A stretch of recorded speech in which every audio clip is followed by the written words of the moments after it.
Mom is a memory erasure specialist who helps people erase painful memories. But Dad's first love, who always opposed him, is a memory weaver. Because of a fight with Dad, she took away patients Mom had cured, weaving memories of amplified pain for them. The patients broke down and passed away. Mom's medical skills were questioned and resisted as a result. Dad vowed to go abroad, catch his first love, and make her apologize and confess her crimes. But he went abroad for 7 years and never came back. Mom lost her job and was at her wit's end. She returned to her parents' home and accepted a marriage alliance. 7 years later, Dad finally came back with his first love, saying he wanted to apologize to Mom. He came to my school and asked why Mom wasn't home. Holding my half-brother's hand, I looked at him inexplicably and said, "Ma, moved into our new dad's house a long time ago." The weather turned colder, and the north wind howled at the school gate. I looked at the old dad I hadn't seen in 7 years. He was wearing a dark gray coat and gold-rimmed glasses. He was tall and still as handsome as before. He was the most refined and handsome man in the world, as Mom had said. But at that moment, hearing my words, his expression froze and he frowned. "Lily, didn't Mom teach you that you can't call other people Dad?" As he said that, he reached out to pull me. "Okay, come back with Dad first. Your mom will always come to pick you up." The confused expression on my younger brother's face turned stern when he saw my dad reaching out. He immediately stepped forward, his little face serious, and pushed him back angrily. "Don't touch my sister. I'm going to tell the teacher to catch you." My dad was caught off guard and pushed back a little. Only then did he notice the little boy standing beside me, a head shorter than me. His frown deepened. "Whose child is this? So rude." I patted my brother's head, reassuring him that it was okay. Then I pulled him behind me and calmly looked at my dad, saying, "This is my brother, Mom, and my new dad's child." Dad seemed unable to listen anymore, and impatiently interrupted me. "You're lying through your teeth now. I should have come back sooner. Your mom is too soft-hearted, she really can't manage children." It was one thing to criticize me, but after abandoning Mom for 7 years, he could still say bad things about her. I coldly hardened my face in annoyance, and didn't want to pay him any more attention. A teacher noticed that something was wrong, and came over to ask about my dad's identity. I simply replied, "I don't know him." The teacher's face immediately darkened, and security guards nearby all came over. They surrounded Dad with great vigilance, until Nanny Martha came and took us away. Dad was no longer able to get close to me. He was so angry that the veins on his forehead were bulging. Staring at my departing figure, he said furiously, "Lily, stop making trouble. Your mom has been waiting for Dad for 7 years, and Dad has finally been able to come back. Do you want to break your mom's heart?" The wind shook the branches of the trees, and yellow leaves rustled to the ground. I turned back from a distance. Clenching my fist, I replied with the last sentence. "Mom isn't waiting for you anymore." Dad obviously didn't believe it. His voice contained an unquestionable certainty.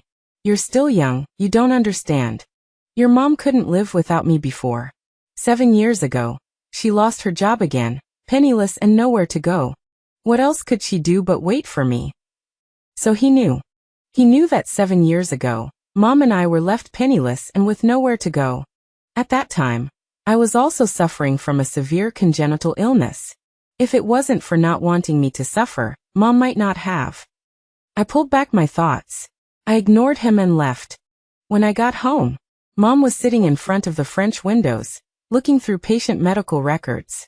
Daddy Arthur rolled up his shirt sleeves and was frying fish in the kitchen. On the living room TV, a familiar face appeared.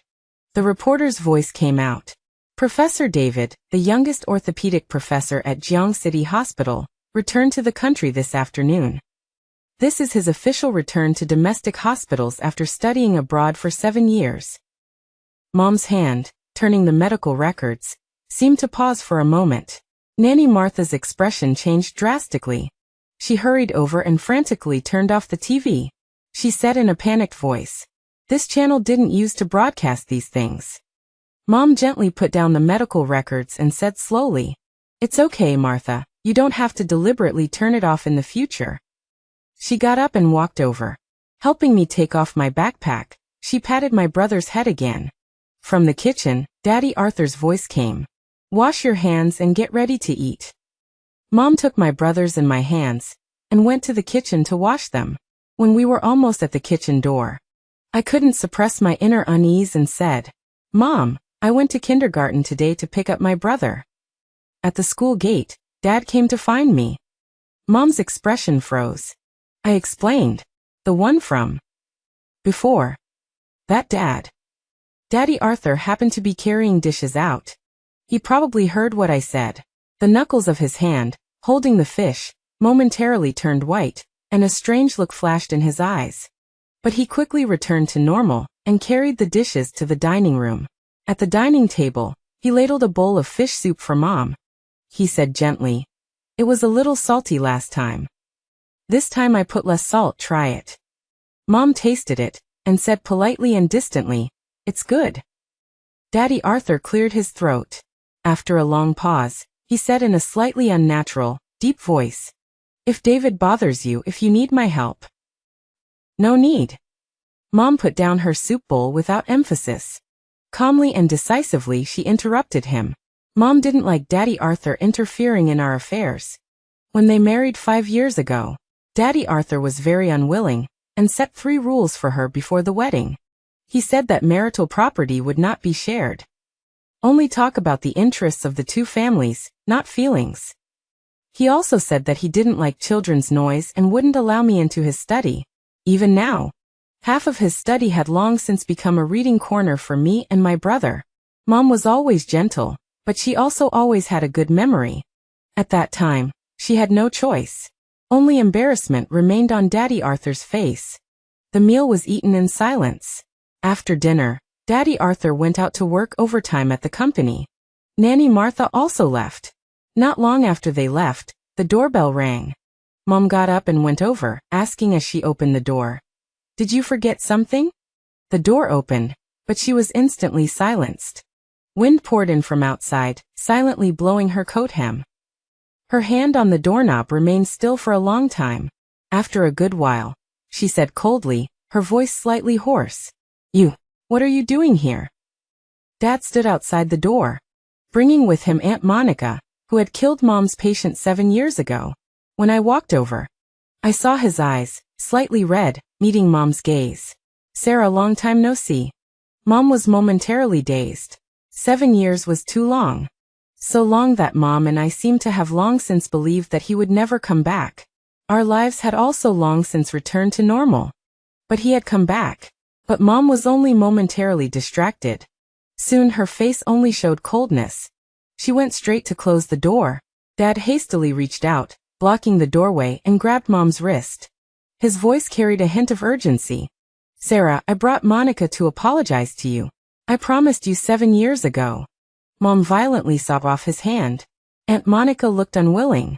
She pouted and angrily pushed Dad, saying, "It's settled, right? An apology in exchange for you letting me stay with you for another month. I've run out of money, and I have nowhere to live in China." Dad seemed not to have expected her to say it directly. His expression was momentarily flustered. He quickly lowered his voice, quite annoyed, and said, "All right, I know." Only then did Aunt Monica contentedly raise her chin, looking at Mom disdainfully, saying, "Sorry, okay? I killed your mental patient." After she finished speaking, she grumbled unhappily, "Who told David to argue with me at the time? I just couldn't stand it. I didn't expect that mental patient to be so fragile. It was just implanting a little memory." Mom's hands hanging by her sides slowly dug into her palms. Before Aunt Monica finished speaking, she suddenly stepped forward and slapped her hard across the face. Aunt Monica's face was full of arrogance and extravagance. With the crisp sound of the slap, it all froze on her face. After a good while, no one had recovered. Mom looked at her with icy eyes and said, "Your apology should be said to Mr. Will's grave. But perhaps it's not necessary." Her voice paused slightly, her eyes only showing red. "Mr. Will has turned into a ghost, and he will definitely not let you go. He will come for you, Monica," Mom had said. Uncle Will was an orphan with no relatives and no marriage. Otherwise, Aunt Monica would not have been able to kill him. Because there was no criminal evidence of catching and implanting memories, she was able to get away completely. Nor did the deceased's relatives pursue the matter. Aunt Monica finally came back to her senses. Her eyes were wide with anger, and she rushed towards Mom with a ferocious expression. "How dare you hit me? Sarah, are you crazy? I came to apologize to you out of kindness because David is letting me live in his house for free." Dad also frowned, very dissatisfied, and said, "Sarah, you've gone too far this time. Monica did something stupid in the first place, and you provoked her first. I finally persuaded her to come and apologize to you." Disgusting. Who the hell needs your apology? Mom was hysterical, angrily scolding. Aunt Monica angrily reached out and grabbed Mom's hair. She and Mom started fighting. I was furious and pounced over, standing on tiptoe and biting Aunt Monica's arm hard. She suddenly felt pain and let go of Mom's hair. My brother also rushed out, holding his toy shovel and the feather duster Daddy Arthur used to teach him a lesson. Like a valiant warrior, he fiercely hurled the object at Aunt Monica and Dad. His small body trembled with fear. But he still raised his head and angrily shouted, "Don't bully Mom. Don't bully Sis." Dad furrowed his brow and lowered his head, finally seeing his younger brother holding a feather duster in both hands. He was now in his early 30s and had already become a medical professor. His memory had always been extraordinary. He quickly recognized his brother, and his face turned extremely grim. This child. Why is he still here? Then he suddenly remembered something. He looked at Mom, then stared intently at his brother. "What did you call her? What did you just call Sarah?" His brother's eyes widened. "This is my mom and my sister. Bad people. My sister has already called the police. You wait for the police to come and arrest you." A darkness, rage, and disbelief gradually welled up in Dad's eyes. "Impossible. Sarah, we're not even divorced yet. You can't be with someone else." He stopped abruptly, remembering something. 7 years ago, he had secretly signed a divorce agreement to appease Aunt Monica, who was throwing a tantrum. But he had hidden that agreement in his study and hadn't told Mom. Panic and terror gradually rose in Dad's eyes. "Sarah, you. Mom took my hand and my brother's hand, and looked at him coldly, saying, "See clearly, then get out." Dad staggered back. His face gradually turned pale, and he shook his head in denial, deceiving himself. "No. Impossible. Everyone who lives in this area is a prominent figure in Jing City. Sarah, you don't even have a job, and you've broken off contact with your family. And you're raising such a big child." He suddenly looked at Mom. "Sarah, are you working as a nanny here?" Mom laughed in anger. She finally didn't want to say another word, and took me and my brother by the hand, turning around to go inside.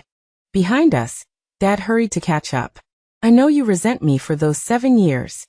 But Monica didn't want to apologize to you. She was suicidal for 7 years. She tried to jump off a building more than 10 times. You're a psychologist, you know best that human life is paramount. Get out." Mom couldn't listen any longer. She grabbed a glass ornament from the entrance and smashed it hard at the person behind her. The ornament hit Dad's forehead. Blood instantly flowed down his forehead. Aunt Monica screamed. "I told you she wasn't a good person. David, have you seen clearly now?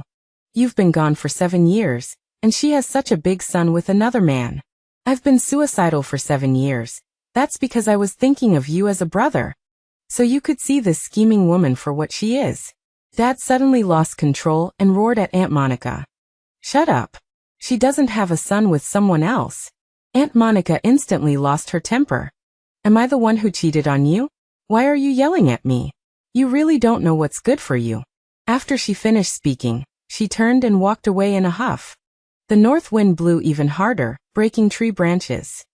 Dad looked at Aunt Monica's departing figure, pain and difficulty surfacing in his eyes.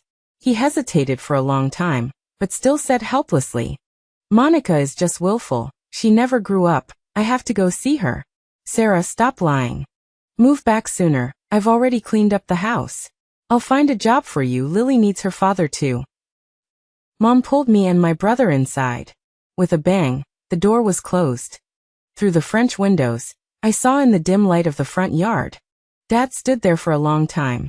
He struggled again and again, but finally turned and hurriedly left to chase after Aunt Monica. In those 7 years, I actually missed him occasionally. He had left too suddenly. Before that, he had treated me well. But seeing him again now, I realized I no longer had any father-daughter feelings for him, only disgust. I turned my head and saw Mom taking a wet wipe to wipe the wrist that Dad had grabbed. I knew that she no longer loved Dad either. After 7 years, all that remained for us was hatred. At night, Mom and I lay in bed.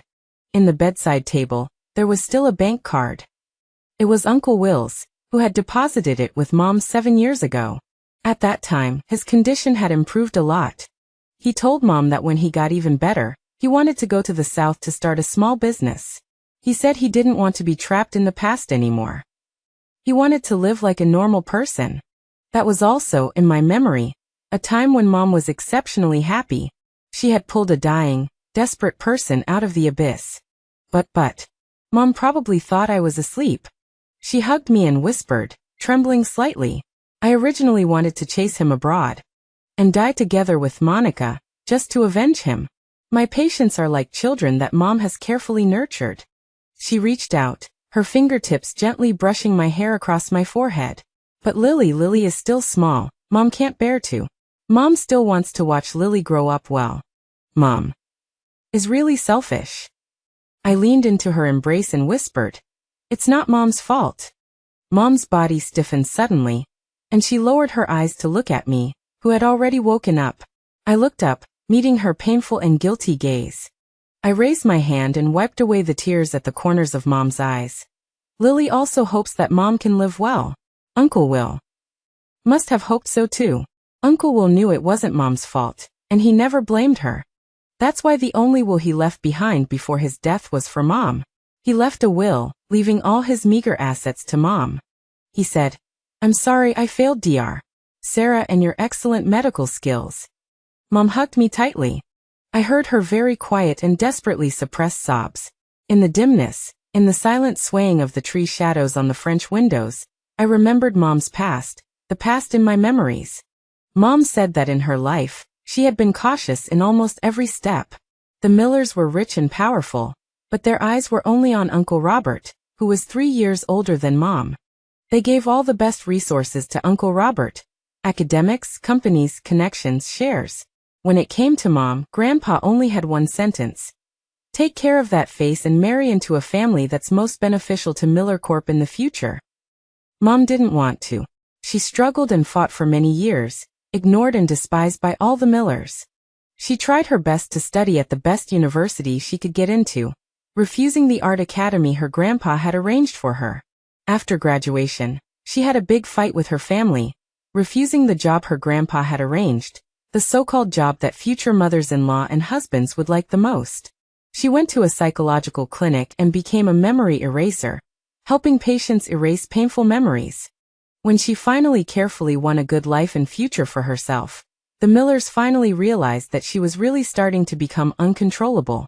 The Millers couldn't accept losing this marriage tool they had painstakingly raised.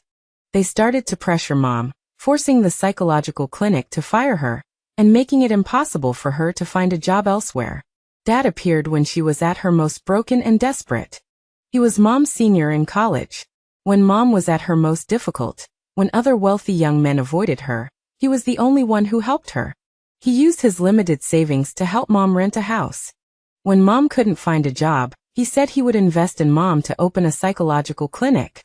He said, Sarah, no one is anyone's tool. Whether it's marriage or career, it should be in your own hands. Mom opened a psychological clinic. Dad was with her through the hardest and most difficult times. The person who offers help in a time of need is always too unforgettable. Mom gradually grew fond of him. After Dad confessed to her with a flushed face under the influence of alcohol, she made the first impulsive decision of her life. She got a marriage certificate with Dad in a flash marriage, and then told the Millers the result. Grandpa and Grandma were furious. They couldn't accept either her career or her marriage. Mom refused to back down, and after arguing, she broke off contact with her family. She had a simple wedding with Dad and gave birth to me, until one day when I was 2 years old, Dad suddenly said to Mom, Sarah, your hair has become a lot drier after childbirth. Why not cut it short and take care of it? Mom was a psychologist, best at observing people's expressions. She felt something was wrong and secretly followed Dad.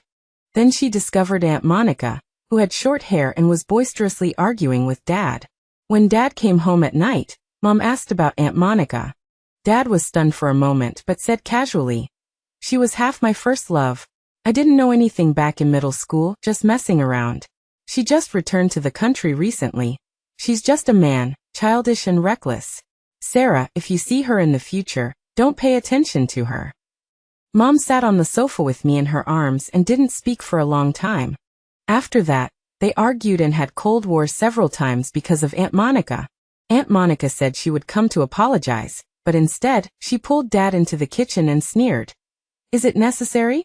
If I liked a ugly duckling like you, would it be her turn?" Dad sighed helplessly. Later, Aunt Monica called Dad late at night, saying she was drunk and wanted Dad to take her home. Mom followed her and saw Aunt Monica get up from a group of friends at a drinking party and leaned over to kiss Dad on the face. Mom's suppressed anger and resentment completely collapsed in an instant. She rushed over and slapped Dad hard across the face.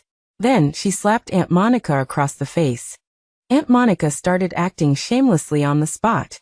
Dad couldn't get off the stage and said angrily, "Monica is just drunk. She's just a man.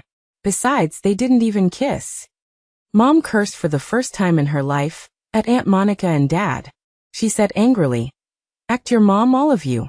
Mom filed for divorce from then on. But at that time, I was less than 3 years old and didn't understand adult grievances. I was just very afraid of losing either Dad or Mom. When Dad saw that Mom was really going to get a divorce, he panicked and apologized to her. He repeatedly promised that he would keep his distance from Aunt Monica in the future. He also brought me and knelt outside Mom's bedroom door. He whispered to teach me, "Tell Mom Lily is very cold outside." Mom didn't want to open the door. Dad wouldn't let me go back to the children's room and made me stay with him outside the door all night. The next day, I caught a cold. Because my health wasn't good to begin with, it triggered a heart attack. I had a high fever and fainted, and was rushed to the emergency room. Dad said to Mom, "Lily can't live without her dad." Mom, with her eyes bloodshot, waited for me to come out, and finally relented for my sake. She told Dad, "There won't be a next time." After that, Dad no longer associated with Aunt Monica. But Aunt Monica felt terribly humiliated. She felt that Dad's estrangement was an admission of what Mom had said. That night, she seduced Dad while drunk. She said she couldn't bear to lose face in front of her friends, and went to Dad's place to have a big fight. Then she went from bad to worse, somehow getting close to Uncle Will. She implanted memories of double the pain, causing Uncle Will to break down and die. After that, even though she didn't leave any criminal evidence, she still felt guilty and fled the country. Dad was furious and vowed to bring her back. Actually, from the first day Dad chased after her abroad, Mom stopped waiting for him. She knew he wouldn't really bring Aunt Monica back. And her life and mine would no longer rely on that so-called father and husband. I leaned into Mom's arms and fell into a deep sleep. My and Mom's lives continued as before. I studied hard, and Mom continued to run the psychological clinic well. That incident 7 years ago had gradually been forgotten by the public.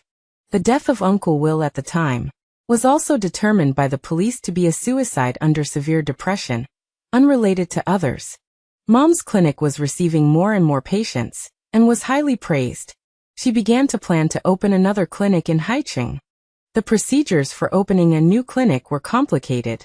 She also mentioned her identity as Mrs. Arthur seemingly unintentionally.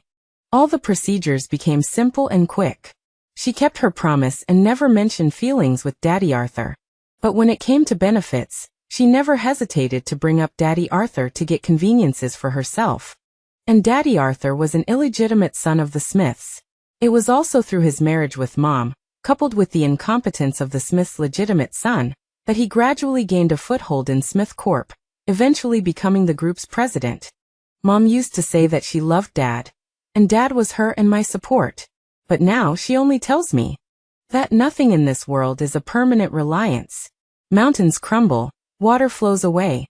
Only by relying on yourself, knowing what you want, will you never gamble and lose. I hugged her and said, But Mom, you will always be Lily's support. Mom smiled, her eyes slightly red, and touched my head.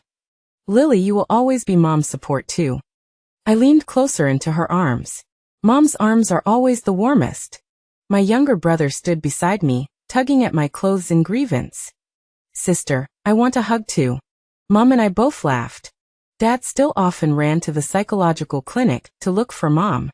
After Mom directly asked the security guard to drive him away, refusing to even see him, Dad came to the school again to find me. He brought me a pink doll.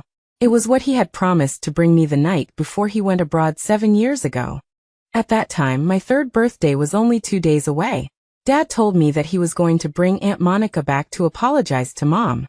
Then, bring back the doll I wanted the most and rush back to celebrate my birthday with me. 7 years. I didn't wait for him to celebrate my birthday with me, nor did I wait for the doll he promised. Even after returning to the country after 7 years, the first time he saw me, he didn't remember the doll he promised me. But now, he finally realized that neither Mom nor I wanted to see him anymore. He then thought of using the doll I once longed for to please me. But 7 years and 2,000 days and nights. That Lily, who was not even 3 years old, had already grown up, and had long since stopped liking dolls. Dad carefully handed the doll to me and said, Dad didn't forget what he promised Lily. Lily, go tell Mom that you want Mom to come back to Dad, okay? I looked at him calmly, without saying a word. And he probably thought I was moved. His voice became more and more eager. Lily, in this world, only I am your real dad. Go tell Mom that you can't live without Dad. Lily is the best girl, okay? I looked at him. Looking at his impatient, ridiculous and embarrassed appearance, I couldn't help but chuckle. Just like 7 years ago. Kneeling with you outside Mom's bedroom door. Telling Mom that I was very cold. Saying I couldn't live without Dad. Asking Mom to open the door. Dad's anxious and expectant face instantly froze. I let go of my hand, letting the doll he stuffed into my hand fall to the ground. Then I held back the soreness in my eyes and told him calmly, word by word. I'm not that child who doesn't understand anything anymore. I will no longer be an accomplice to you hurting Mom. In his incredulous, utterly frustrated and at a loss look, I said with increasing disgust, Mom and I both stopped being unable to live without you a long time ago. Don't dream, Mr. David. Dad said urgently and angrily. Lily, what did you call me? I will always be your own father. I looked at him coldly and said, My father died 5 years ago. I turned and walked back to the classroom, waiting for Nanny Martha to pick me up. Behind me was my father's pained and unwilling voice. No, it's not like this. I will definitely bring you and your mother back to my side. We are a family. We haven't divorced yet. I haven't agreed to the divorce. Even if I signed the divorce agreement, it doesn't count unless I'm personally present. I didn't understand any of this and ignored him. After that, I would only stay in the classroom after school, waiting for Nanny Martha to take me away. Neither I nor my mother saw my father again, until the end of winter. My mother's psychological clinic in Haiching officially opened. My mother once told me that she didn't have any grand ambitions. Actually, one psychological clinic was enough for her. She just wanted to wait until the clinic in Haiching was stable. Then she would leave Daddy Arthur and move to Haiching with me. She would work there, and I would study there. And Uncle Will was also from Haiching and was buried in Haiching after he died. During Qingming Festival, we could also go to his grave and burn incense for him. She didn't like Beijing. She didn't like the Millers, who only wanted to use her as a pawn.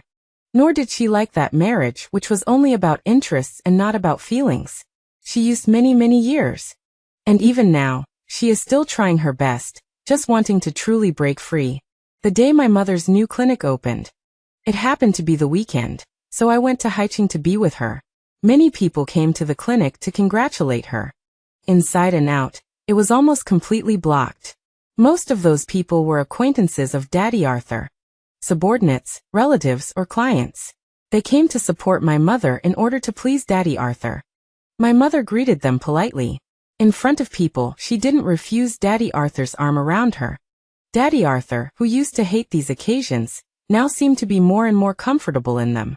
Only at times like this could he be most justified in being close to my mother. He put his arm around my mother and accepted the toasts from everyone. And he patiently listened to people praising. Mr. Arthur and Mrs. Arthur are still so loving and well-matched, it's the envy of everyone. Daddy Arthur's back seemed to be straighter, just as the scene was in full swing. A cold and abrupt voice rang out from outside the door. When did my wife become Mrs. Arthur? The noisy crowd quickly fell silent. Countless questioning gazes turned towards the door. I turned my head and saw my father standing outside the door. His face was firm and resolute, as if he had made some kind of determination. Aunt Monica was following behind him, her face full of anger and exasperation. Are you crazy, David? Why are you still looking for her, such a slutty woman? I'm ashamed for you. My father's face was pale. He had only been back in the country for a few months, but he seemed to have become much more haggard. His expression was stubborn, and he stared intently at my mother, who was being held by Daddy Arthur. No matter what, Sarah and Lily are my legal wife and daughter. Today, I must take them back. A murmur of voices gradually rose from the crowd. What's going on? Isn't that Professor David, the orthopedic surgeon who just returned to the country? Sarah and Lily are President Arthur's wife and daughter. How did they become his? Don't you know? Lily is Sarah's daughter with her ex-husband. The ex-husband is Professor David?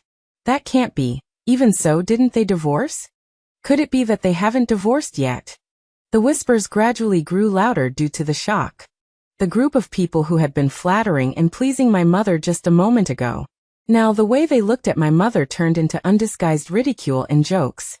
Outsiders said that if Smith Corp hadn't had an accident, and Daddy Arthur was just an illegitimate child, given the Miller's position in the business world at that time, my mother would not have been able to marry into the Smiths. But now Daddy Arthur had become the group president. He was no longer the unpromising illegitimate child. In the murmurs, someone very lightly gloated. Bigamy is illegal. Daddy Arthur's face turned dark and ugly. He reached out to call security to chase my father and Aunt Monica away. My father sneered. Sarah has always been my legal wife. Mr. Arthur, no matter how great your ability is, it's not right to snatch someone's wife and daughter and then drive people away, is it? Daddy Arthur couldn't bear it any longer, took off his coat, rolled up his sleeves, and was about to punch him. My mother reached out and calmly grabbed his arm and said, No need, I can handle it myself. Countless strange and questioning gazes turned towards my mother. This scene felt so familiar to me. 7 years ago, when my mother's career was finally starting to look bright, my father brought Aunt Monica and gave her a fatal blow. At that time, she was also facing countless condemning and mocking gazes.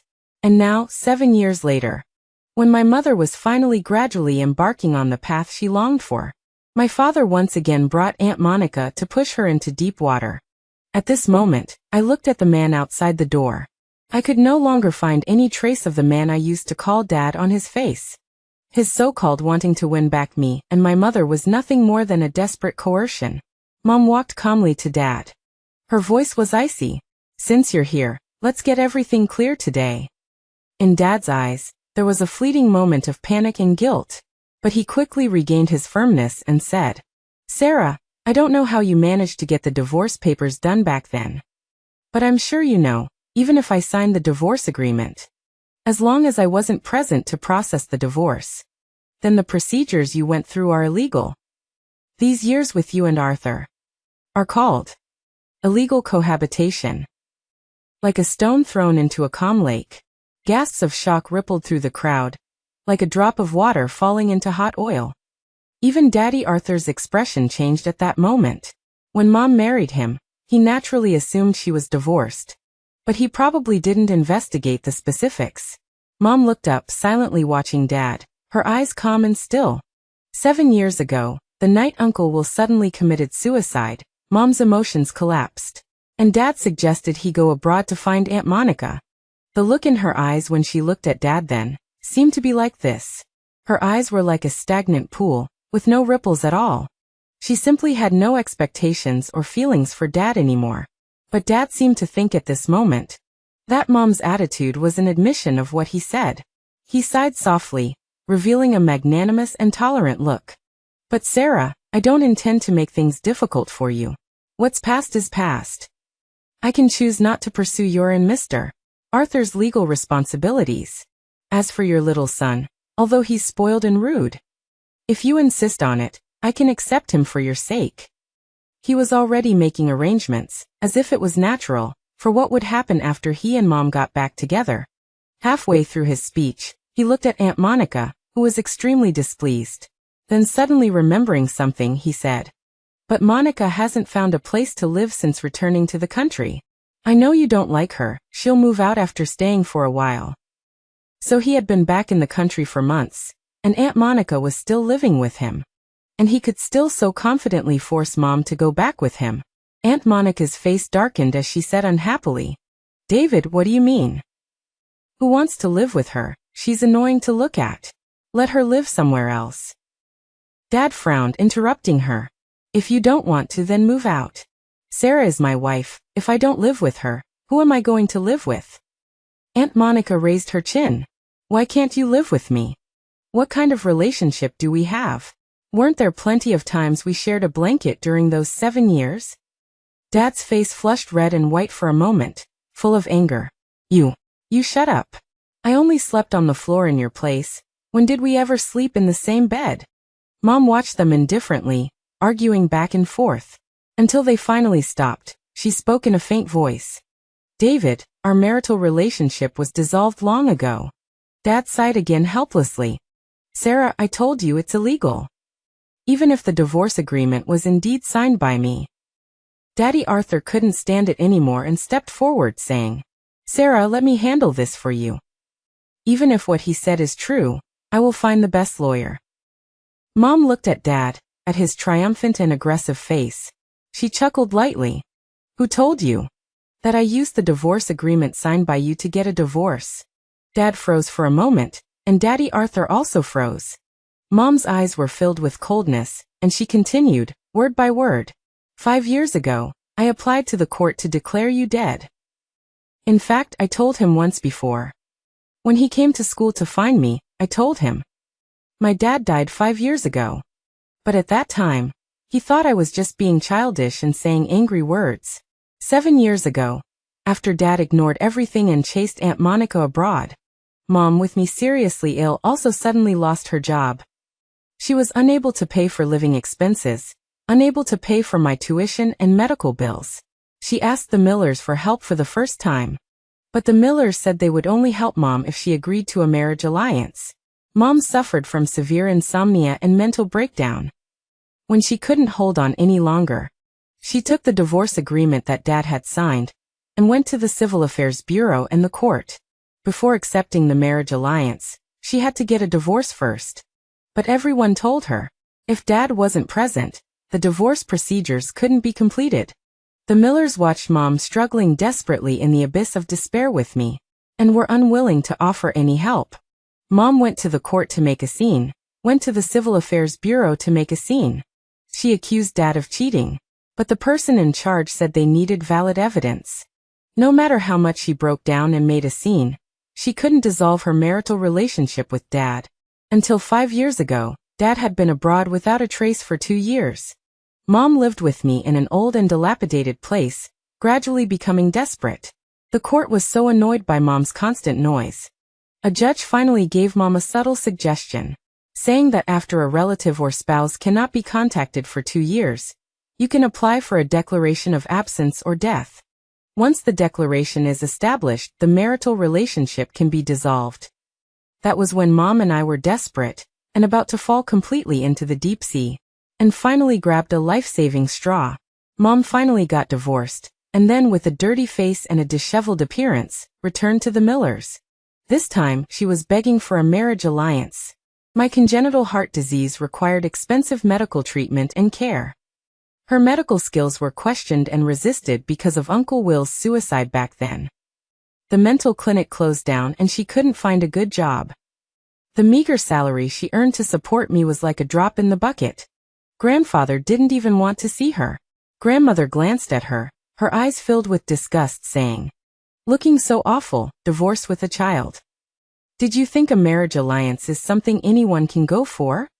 She looked at her mother's rough and chapped face and hands, feeling more and more that she was useless. She summoned the servant, about to kick me and my mother out. Uncle Robert happened to return, giving me and my mother a blank look. Then he said coldly, "Didn't the Smiths have some trouble and ask Dad to help? A tiger fallen on the plane, what a great opportunity. Once the Smiths get through this, we won't be able to reach them later." Grandmother's eyes were filled with admiration as she looked at Uncle Robert. Uncle Robert was the most proud and perfect work of her and grandfather. At a young age, he had easily taken over Smith Corp, allowing it to develop rapidly. But she still sneered. Even if the Smiths are in trouble, would they look at her in this state? Uncle Robert said again, "Doesn't the Smiths still have a good-for-nothing illegitimate son?" Thus, my mother's marriage alliance with the Smiths was decided. At that time, she had finally grabbed onto a piece of driftwood in the deep sea. Even though Daddy Arthur was extremely disgusted and unwilling, and made 3 prenuptial agreements, my mother still obeyed everything. She guaranteed that she would not talk about feelings after marriage, and would never pester him. At night, she hugged me tightly and said, "At least Lily will finally have money to see a doctor, money to live well." Those were all things from a long time ago. I pulled my thoughts back, hearing my mother coldly say again, "Although I failed to successfully pronounce you dead." But thankfully, the disappearance was established, and the divorce application was approved. "So David, do you understand?" Father's face trembled violently as he looked at her in disbelief. "No. Impossible. You clearly knew that I hadn't disappeared. You also have my number." My mother laughed. "So, while you were chasing another woman abroad for 7 years, should I have waited for you for 7 years? Father's face gradually turned pale. He said anxiously in Gonglan, If you had contacted me, I would have come back sooner." Mother interrupted him. "I didn't need you to come back." In the crowd, shocked and disdainful gazes were directed at father. He didn't even come back for 7 years, and didn't contact his wife. Was he with another woman abroad? How could someone do something like that? Looking at that self-disciplined and upright medical professor, he actually does such disgusting things. Is the other woman the one next to him? Pui. Aunt Monica's face flushed red, annoyed and embarrassed. I'm not. Someone in the crowd directly raised their phone, pointing it at her. Aunt Monica anxiously grabbed father's clothes, repeatedly hiding behind him. Someone said disgustedly, "In broad daylight, they dare to pull on clothes so intimately. What else could they do in private if they say nothing happened?" Father didn't expect things to suddenly take such a turn. His face was a mix of green and white. The once eloquent young professor, now even his voice was incoherent. "You don't slander people. Monica is straightforward and doesn't know her limits. But she and I are like sworn brothers." Aunt Monica pulled at father's sleeve, her voice low and urgent. You don't say anything." She actually knew very well. Her clumsy acting and disguise, pretending to be generous, but in fact pestering father relentlessly. Only father would believe that she was really so innocent. Someone in the crowd couldn't help but laugh. Sworn brothers who left their wife and children to spend 7 years abroad together. "I've opened my eyes, Professor David. Why don't you go tell jokes?" Laughter erupted.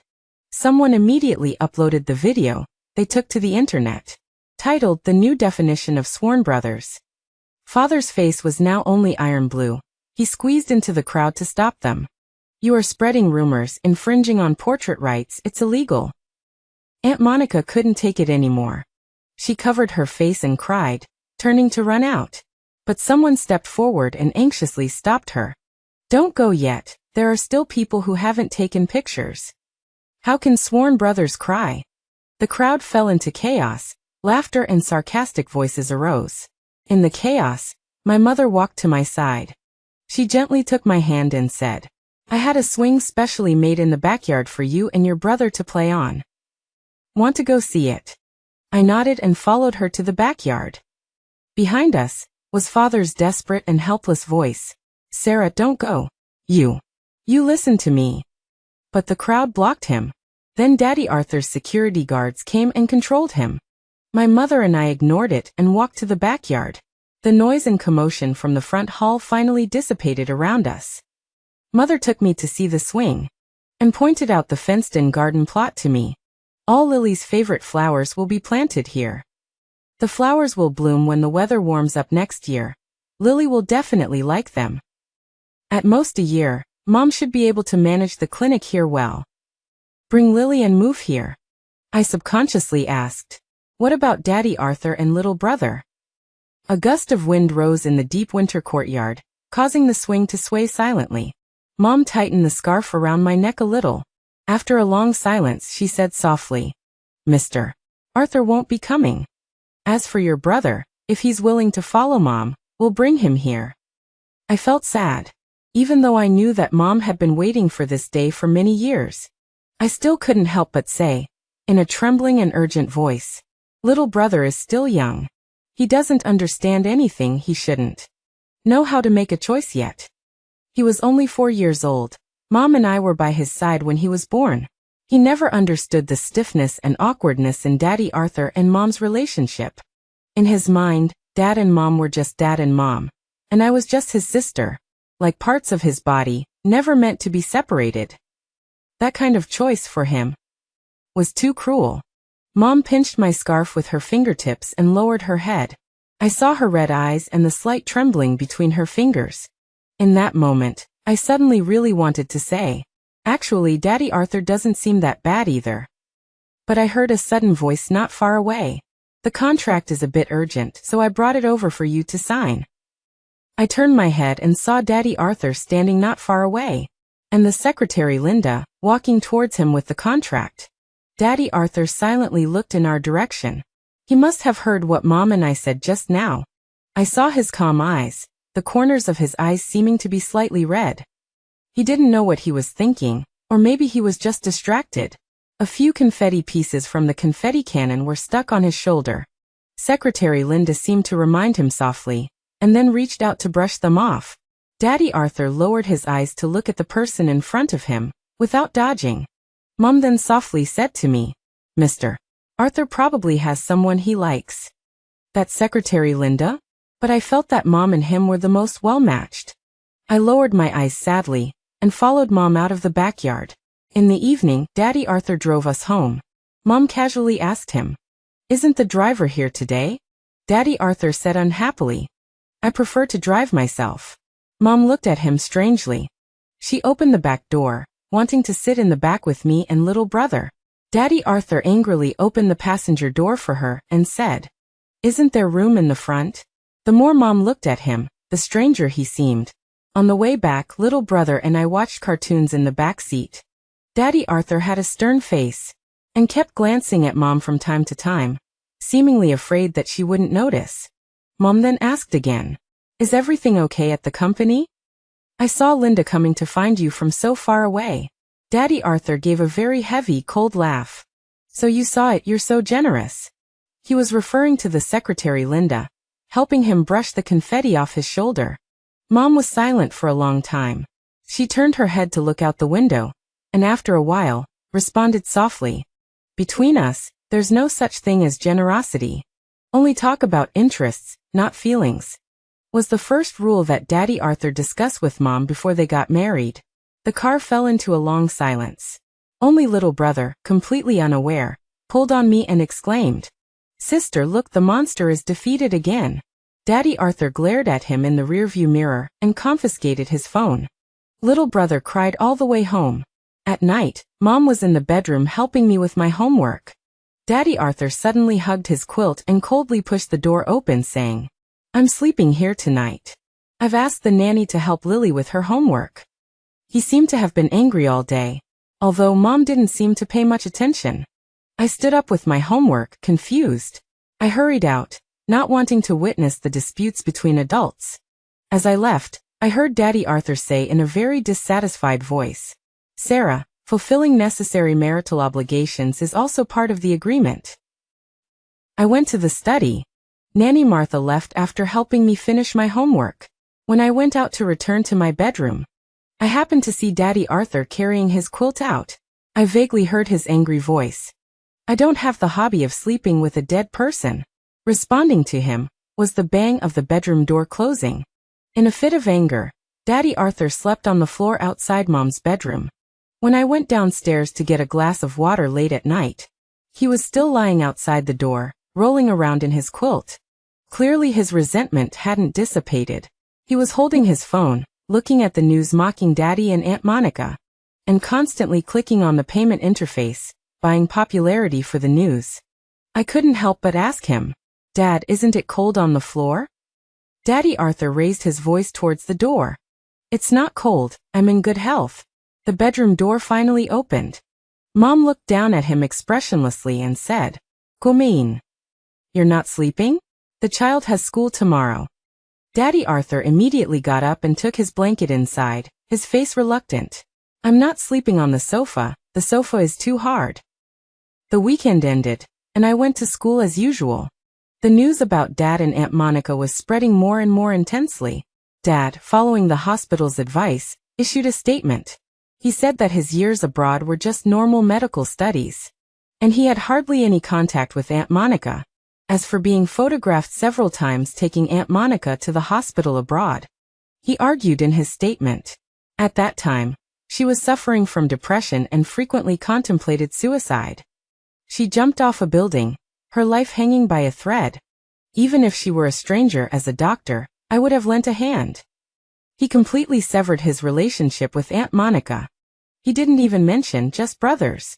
The online community temporarily couldn't find any more faults with him. His position as director in the hospital and his professorship at the university were temporarily saved. But Aunt Monica was doxxed. Her 7-year physical examination and psychological evaluation reports were also leaked. The reports showed that everything was normal, and there were no problems. The news, which had initially cooled down, surged back to the top trending searches. Then, a doctor from a foreign hospital anonymously revealed, "Such a well-known old actress.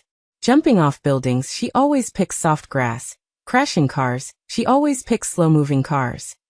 Slitting her wrists, she barely cuts her back. Taking sleeping pills, she doesn't even take as much as I do when I have insomnia. Our hospital no longer accepts her. We told her to go back to China and harm her own people. Isn't that why she made that sucker of a man take her back to China?" Beneath the comment was a picture of Aunt Monica jumping off a building. She was being carried away on a stretcher from a thick patch of grass. She acted as if she had depression for 7 years, acting like a brother to Dad. It turned out that even the doctors abroad who treated her knew. The only one who could be deceived was probably Dad.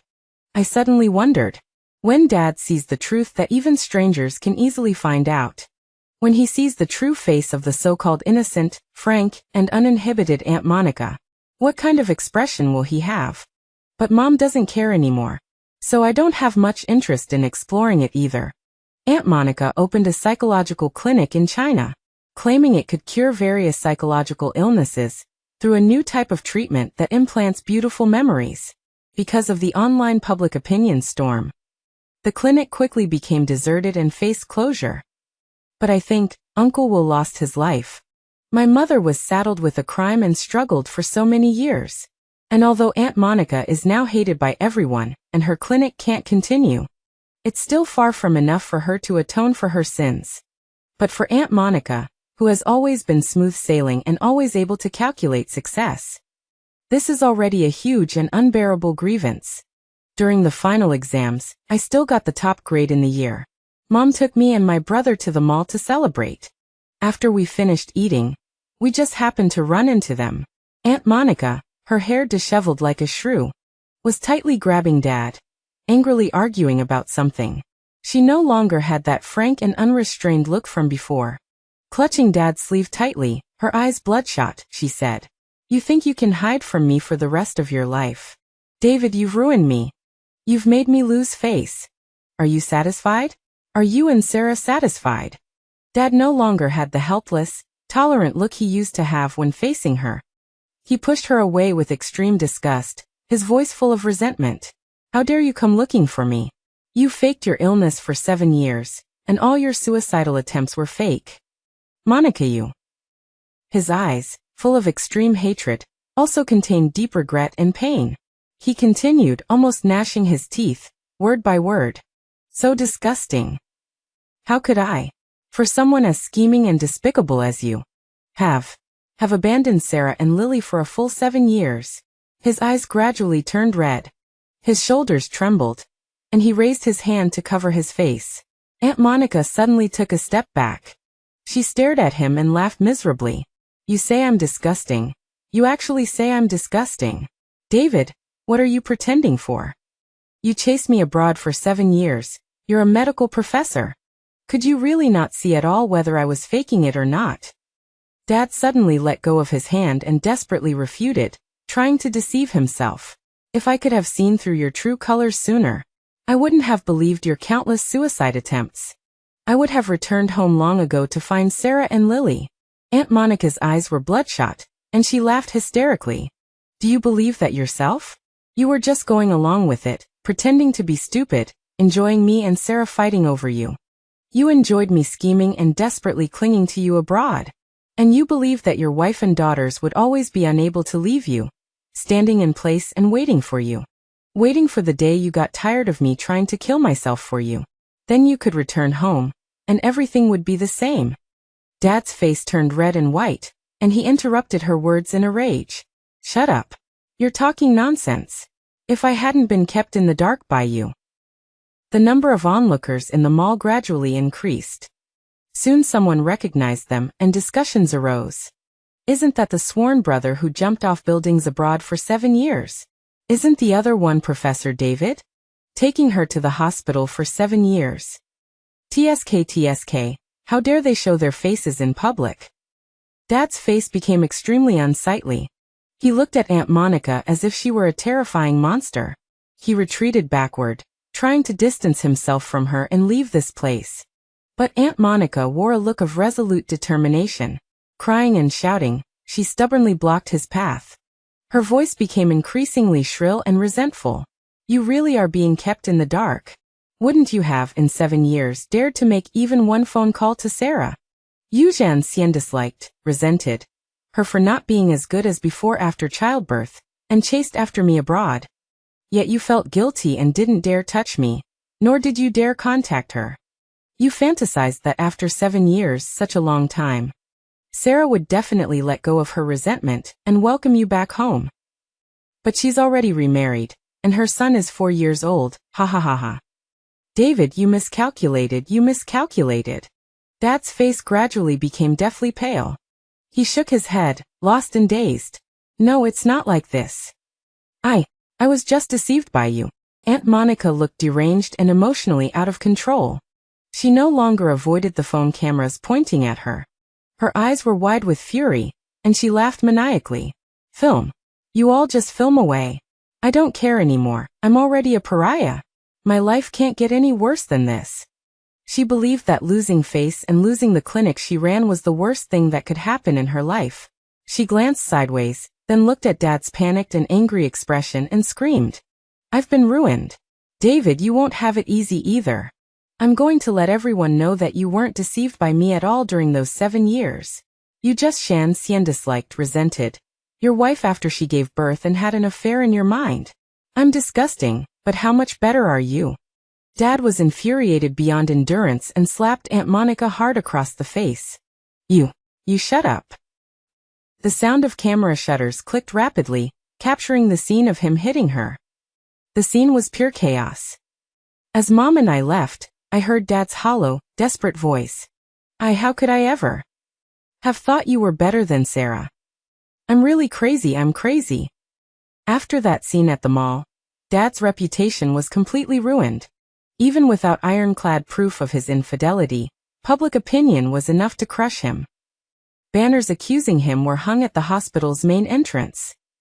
He was quickly temporarily suspended from the hospital, and his professor title was revoked by the university. The young Professor David, who used to be promoted by the university and hospital and displayed in the most prominent places, had now become a scandal that the university and hospital avoided, unwilling to mention him at all. Meanwhile, Mom's newly opened clinic in Haicheng had a growing number of patients, and its reputation was steadily improving. She began to look for a suitable house in Haicheng, preparing to transfer me and my younger brother to schools there. If my younger brother was willing to go with me and Mom. One night, I couldn't help but ask her, if we all leave, what will Daddy Arthur do? He'll be sad. Mom hugged me, not speaking for a long time. She looked out at the dark night outside the window. Around her neck was the necklace that Daddy Arthur had given her for her birthday earlier in the year. She didn't used to like wearing jewelry. She had been married to Daddy Arthur for 5 years. And it seemed that she didn't feel nothing for Daddy Arthur, contrary to what she said. After a while, Mom said softly to me, he married me because at that time, he had no choice but to in order to enter Smith Corp. It's different now. The difficulties between me and him are over. Lily, he will marry someone he likes, have children he loves more. She stopped halfway and gently touched my head. You're still young. Why am I talking to you about these things? But I'm not young anymore. I'm 10 years old, and I understand what Mom is saying. And I don't think that what Daddy Arthur hopes for now is to marry another aunt. That night he threw a tantrum and slept on the floor outside Mom's bedroom. I saw it. His face showed dissatisfaction, but his eyes were red. The next day he fired that secretary Linda. But I knew that Mom had already decided to leave. She also felt that Daddy Arthur would be very happy about this. I lowered my eyes and didn't say anything after all. By autumn, Mom had almost finished preparing to take me to Haicheng. She had bought a small house. She already had a stable client base at the clinic there. She had also printed out the divorce agreement, saying she'd find the right time to talk to Daddy Arthur. When she and I went out, we still occasionally saw Dad. He had left the hospital and lost his prestigious job. He had become much thinner, and his face was haggard. I suddenly remembered what Mom had said many years ago. That Dad was the most loving, most refined, and most handsome man in the world to us. He had long betrayed what Mom had called the most loving. And now, it seemed that even refined and handsome was gone. He stood across the street, lost and dejected, and saw Mom and me from afar. He was so surprised and eager to run over to us. But the street was filled with heavy traffic. Cars quickly blocked his view, and the sound of horns blared. Mom and I got into a car on the side of the street and left without hesitation. In the last glance I saw through the car window, he had fallen onto the street, whether he had been hit by a car or had simply lost his footing. He was so disheveled and miserable, with no trace of his former self. I averted my gaze, lowered my eyes, and silently looked at my fingertips. After that, Mom and I rarely saw him. We occasionally heard that he had been hospitalized, whether due to illness or depression. On the day of the Little New Year, a traditional Chinese festival, a major incident involving Aunt Monica was exposed.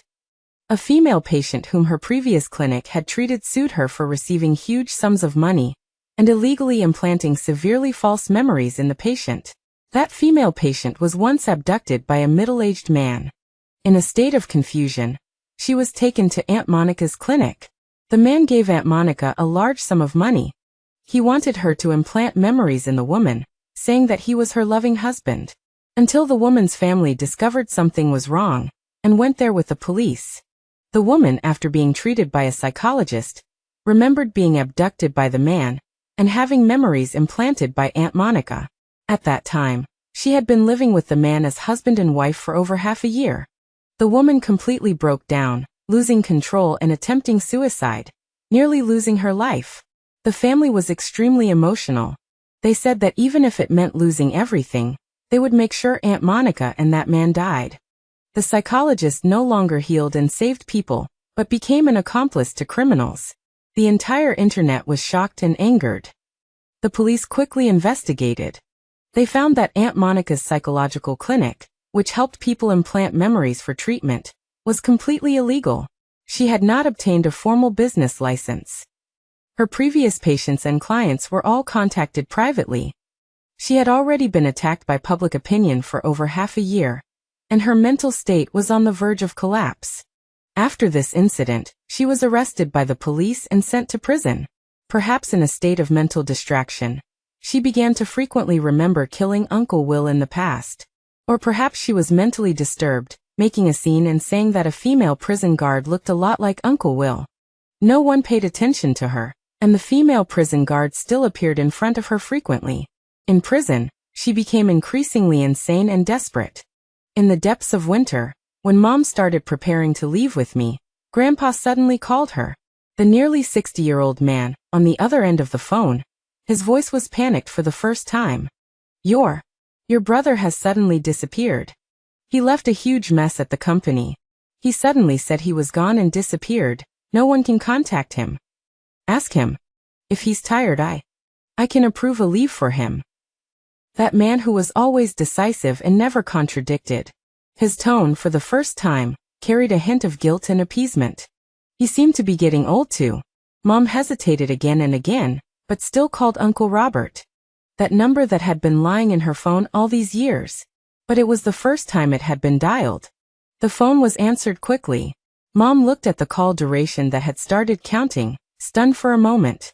After a long while, she opened her mouth very awkwardly and stiffly. Dad said he can't find you, he's worried about you. There seemed to be the sound of whistling wind on the other end. After a moment, a lost and deep male voice came through. Sarah, do you want to come and see Grandma?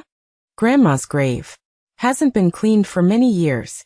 Mom clenched her phone, her eyes turning red in an instant. She was still worried about Uncle Robert. She bought the earliest plane tickets and took me and my brother. Then transferred to a bus and went to the mountains.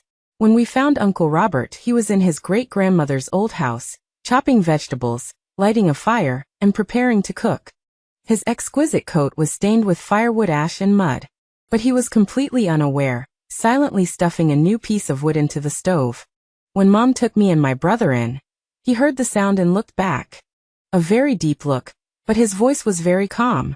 Sarah's back. His tone was like addressing a young sister. We sat together around the table and ate. Uncle Robert picked up food for me and my brother, and served soup for Mom. He sat down and suddenly said very softly, "You might not believe it. I haven't eaten a meal with my family in years." Mom paused her chopsticks and looked up at him in disbelief. He drank some wine and continued in a daze. Almost all the time in the past was spent studying. To skip grades, to pass the gifted youth class, to get full marks and be first in everything. Later, taking over the company, to do everything perfectly. Endless contracts to sign, endless business trips to take, endless meetings to attend. He looked up at Mom. Sarah, I didn't suddenly abandon the company irresponsibly. Just. For years, I just wanted to come and see Grandma. Mom lowered her head. There were shimmering tears in her eyes. She said softly, "I'm not here to call you back either. It's very cold in the mountains. I brought you some extra thick clothes." Uncle Robert's face suddenly trembled. His voice gradually became shaky and unclear. When I was in high school, I just glanced at a girl. That day she wore a butterfly hairpin. The butterfly looked so real. I was just curious. Just one glance. That afternoon, that girl was forced to go abroad. It was hard enough to have a friend in college. My parents forced me to bring him back, forcing me to ask about his family background. After that, I didn't even have anyone to talk to anymore. The Millers raised Mom and Uncle Robert in completely different and extreme ways. Wanting to raise one into a beautiful and useless daughter, as the best tool for a marriage alliance. Raising the other into the most perfect and ruthless heir. Whether it was Mom or Uncle Robert, the Millers tried their best to trap them in cages, molding them into the most satisfactory and proudest versions of themselves. Mom silently finished her meal, gently turning to look at Uncle Robert and said, "Go try on the clothes? I'm not sure what your size is now. I don't know if they'll fit." Uncle Robert's eyes turned red in an instant. Mom had said that she and Uncle Robert lived here with their great-grandmother when they were very young. At that time, the Millers hadn't controlled them too much. And they were still the closest siblings.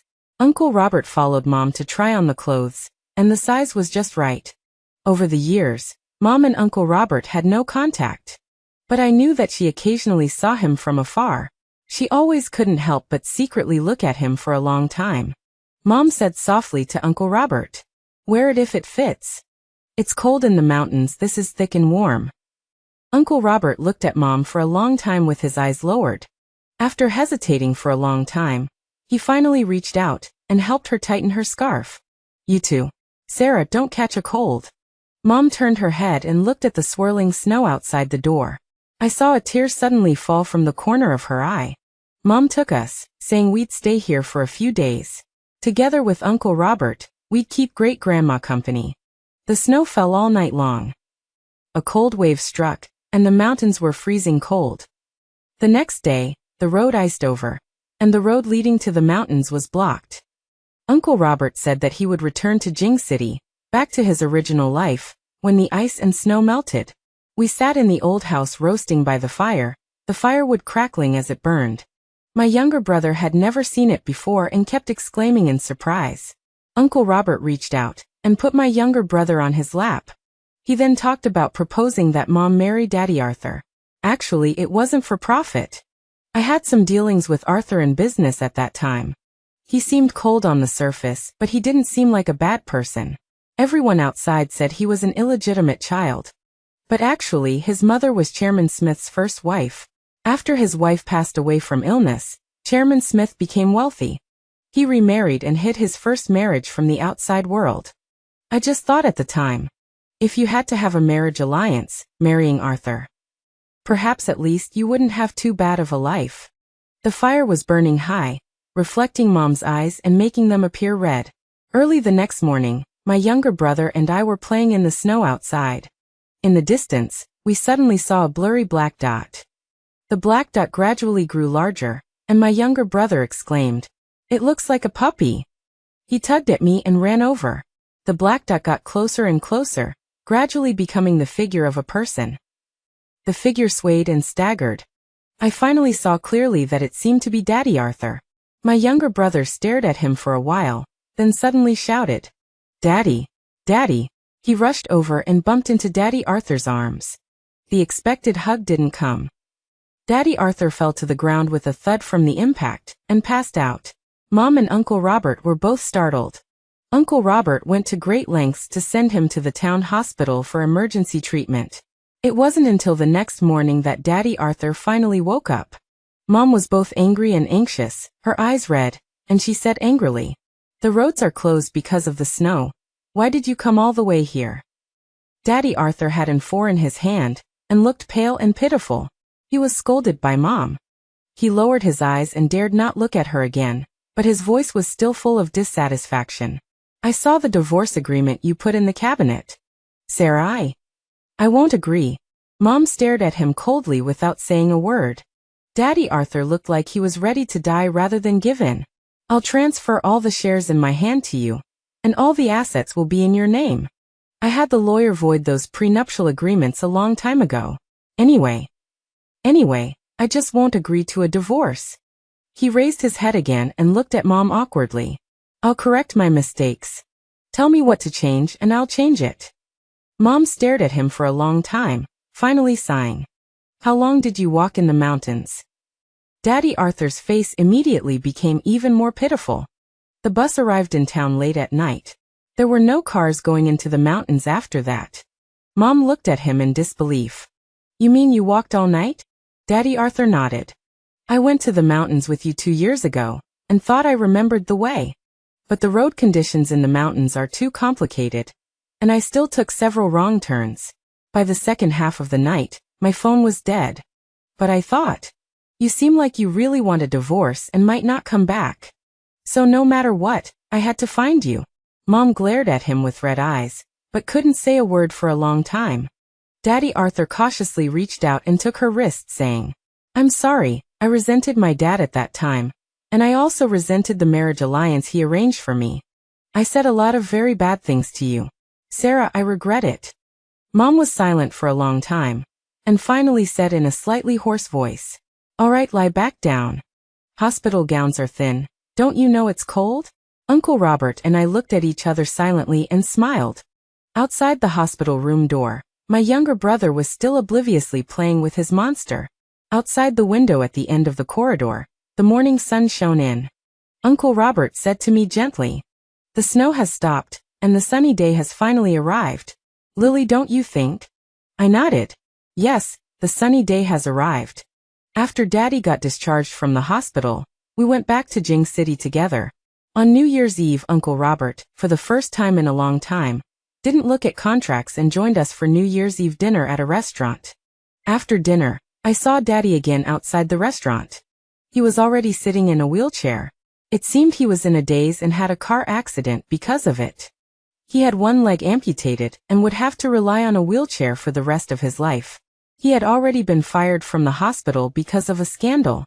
Now in this state, it was even more difficult for him to find another job. When I walked over, he eagerly pushed his wheelchair closer to me. He told me that Aunt Monica had died in prison. Her mental state had been deteriorating. She had gone insane many times, saying that the female prison guard was Uncle Will. That Uncle Will had come to find her. There had been people in prison who pretended to be crazy to get out before, and no one believed her. Until one night, when the prison guard went to check the cells as usual, she completely lost control of her emotions and died of a heart attack. She had avoided the punishment for causing Uncle Will's death. But now she had still paid for Uncle Will with her life. Dad eagerly told me all of that. His voice trembling, he said, "I can't see your mother. Please tell her for me that Monica is dead. She will. She will be happy." I interrupted him in a low voice. Mother has already forgotten the past. Dad carefully and eagerly handed me a gift box saying, "A New Year's Eve gift for Lily. We agreed a long time ago that Dad would buy Lily a gift every New Year's Eve." I took it. Then, under his extremely surprised gaze, I threw the gift box into the trash can. I still told him calmly, "My biological father died a long time ago." In Dad's eyes, there was only endless grief and extreme regret. I walked past him and left, getting into the car waiting by the side of the road. Mom was sitting in the front seat, unwilling to look at him anymore. Through the car window, I saw him desperately trying to run towards us. He seemed to forget for a moment that his leg was amputated. He fell heavily from the wheelchair. I saw him looking towards the departing car with great effort from afar. His mouth was wide open and trembling. I couldn't hear the sound outside through the car window, but in that moment, I seemed to hear his endless, desperate cry. I looked away and looked ahead of the car. The car drove in the direction of home. In the silently falling snowflakes outside the window, I suddenly remembered again. Many years ago, when I was still young. He carried me home on his back, stepping across the long snow-covered ground. A very large coat wrapped around me. The snowflakes crunched under our feet, and he smiled warmly in my ear. "Dad is taking Lily to quickly go home and find Mommy."